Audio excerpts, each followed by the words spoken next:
ఈరోజు మనం చెప్పుకునే నీతి కథ పాపం మృగరాజు. ఒకరోజు సింహం అడవిలో తిరుగుతుండగా దానికి కొన్ని మాటలు వినిపించాయి.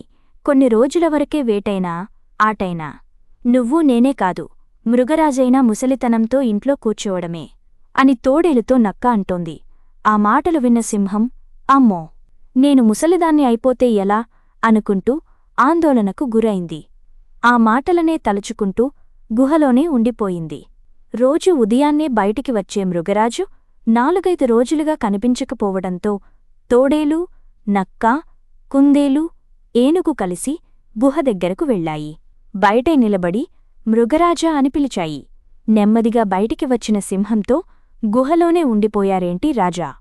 ఆరోగ్యం బాగోలేదా అని అడిగాయి. నేనెక్కడా ముసలిదాన్ని అవుతానోనని భయంగా ఉందని దిగులుగా జవాబిచ్చిందది. అంతేనా? నాకు తెలిసిన ఓ ఎలుగుబంటి వైద్యం బాగా చేస్తుంది. అది ఇచ్చి ఆకుపసరు తాగితే ఎప్పటికీ ముసలితనమే రాదు అంది కుందేలు. దాంతో వెంటనే వెళ్ళి తీసుకురమ్మంది సింహం. జంతువులన్నీ తిరిగి వెళ్తూ, అసలు అలాంటి పసరు ఎక్కడైనా ఉంటుందా? మృగరాజుతో ఎందుకు అబద్ధం చెప్పావు అని కుందేలును ప్రశ్నించాయి. ఎక్కడ ముసలితనం వస్తుందోననే భయంతో మృగరాజు దిగులు పడుతోంది. రాజు బలహీనమైతే రాజ్యం అల్లకల్లోలం అవుతోంది.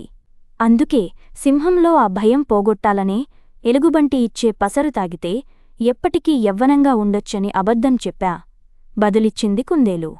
అవునన్నట్లుగా తలూపాయి మిగతా జంతువులు.